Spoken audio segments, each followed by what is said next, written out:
In today's video, I'm going to teach you how to whitelist your IP address on Cloudflare. We'll do this by creating a custom security rule that targets your IP. Start by signing into your Cloudflare dashboard. From the home screen, head to the section where your domains are listed and open the domains area. Choose the domain where you want this protection to apply. Everything we do next will be scoped to this specific site.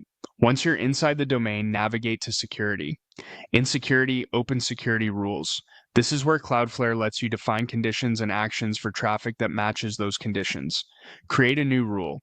When prompted for the type, choose custom rules. Give your rule a clear descriptive name so you can identify it later, something like allow my office IP or whitelist home IP. Good naming helps you stay organized as your rules grow. Now define the matching condition. In the field selector, choose IP source address. This tells Cloudflare to look at the visitor's IP. Set the operator to equals, which is perfect for a single specific address. In the value box, type your public IP address. If you're unsure of it, you can quickly find it by searching what is my IP in your browser. Be precise here, and if you use IPv6, enter the full IPv6 address. If your IP changes frequently, consider using an allo list for a stable range provided by your ISP. Otherwise, you'll need to update this rule whenever your IP changes.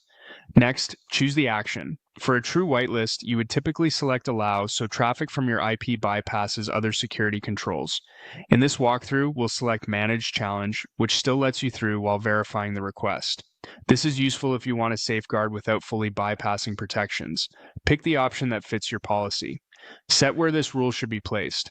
Placing it near the top ensures it runs before more general rules that might block or throttle traffic.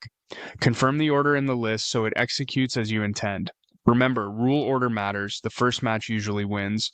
Review everything for accuracy. Name, field, operator, IP value, action, and placement. Then deploy the rule. After deployment, test it by visiting your site from the whitelisted location to confirm the expected behavior. If something doesn't look right, you can edit the rule or adjust its order at any time. That's it. You've configured Cloudflare to recognize your IP exactly the way you want, keeping access smooth for you while maintaining strong security for everyone else.